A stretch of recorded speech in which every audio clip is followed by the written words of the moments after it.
Hello, my name is Kent Comfort. I'm one of the co-founders of the SAFE Society. The SAFE Society is an acronym, SAFE is an acronym, in fact, for Saving America from Extremists. Today, I'm going to speak with Larry Bradley, another co-founder of the SAFE Society. Larry, how are you doing today? Wonderful, wonderful. I have a question for you. The November elections are coming up on us very quickly here. I'd like to hear what your concerns are about the Republican Party and how they have basically succumbed completely to Trumpism. Goodness. Yeah. I often tell people, this coming summer will be 245 years since we fought a revolution.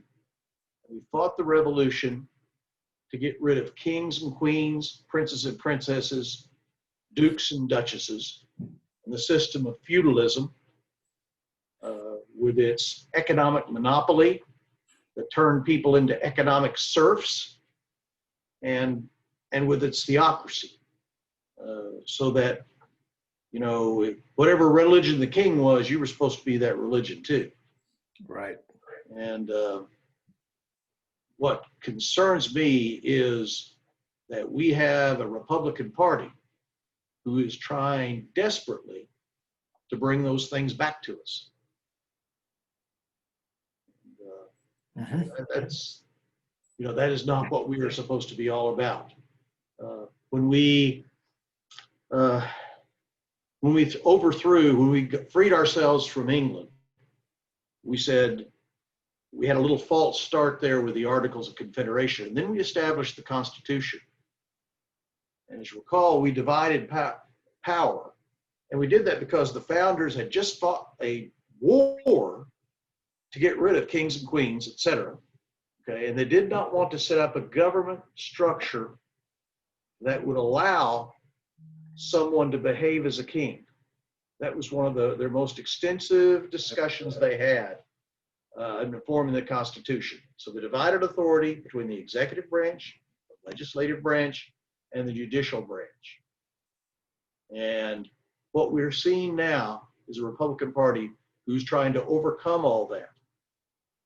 And rather than there being laws that are developed through majority rule, that we all live under the rule of law, they want to fix it so that the law is whatever they say it is. I understand what you're saying, and it resonates very clearly with me. That's what I observe too. So 245 years later, we have a Republican Party in Washington that seems to not any longer have any regard or respect for the Constitution and what it represents and how it's supposed to serve us all as Americans, does it? And we have a president who is walking all over it, partly out of blind ignorance, I believe, because he isn't familiar with it and doesn't care about it. It doesn't fit his particular personal scope of what he cares about and what he wants to do. So did the Republican Party succumb to Trump, or did Trump recognize the Republican Party as a vehicle that fit who he is and what he is and would enable him to get by with everything he wants to do? I think the Republican Party succumbed to him.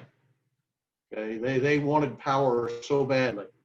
You have to understand too, to me, like we're seeing this conflagration over the death of Ruth Bader Ginsburg and the appointment of a new Supreme Court justice. Uh-huh.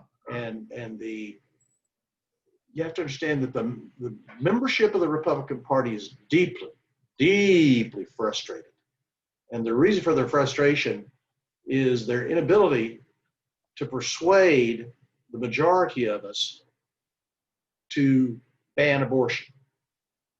In the regular world of commerce, I don't know if you've ever thought about this, but the difference between people who make it in the world of selling, that are professional salespeople, versus people who try it and don't succeed in it, is that professional salespeople do not take rejection personally.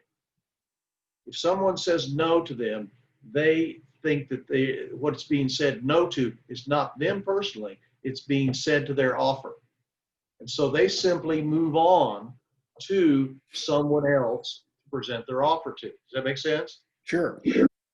So what you have here is a significant part of our population who is unable to, well, they take the rejection of saying, no, we don't like abortion, but we think it should be legal.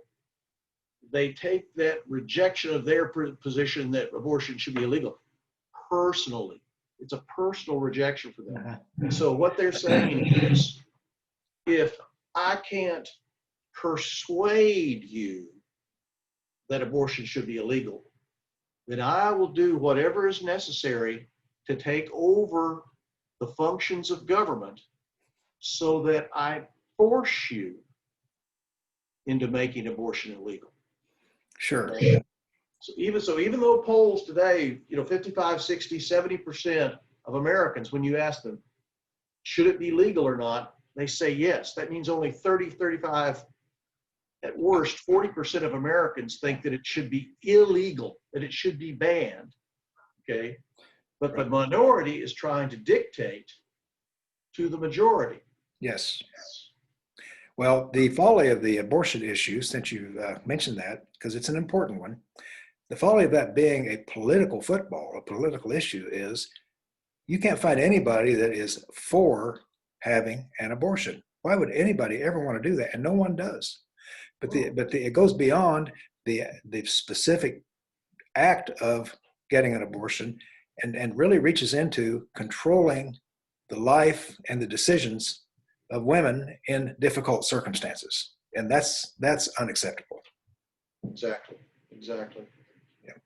And I hate the way we've built up the rhetoric around it too, Ken. Is there's pro-life and pro-choice. No, wait a second. It's pro-choice or anti-choice. Okay?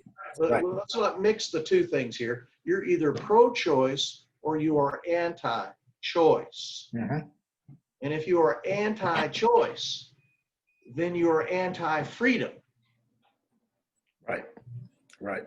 Okay, well, so wait a second. No, Yeah. don't tell me. So to What you really are is pro-birth, aren't you? right. So to sort of put a cap on what we're discussing here today, that's kind of where the Republican Party is, and it's where it's trying to take us.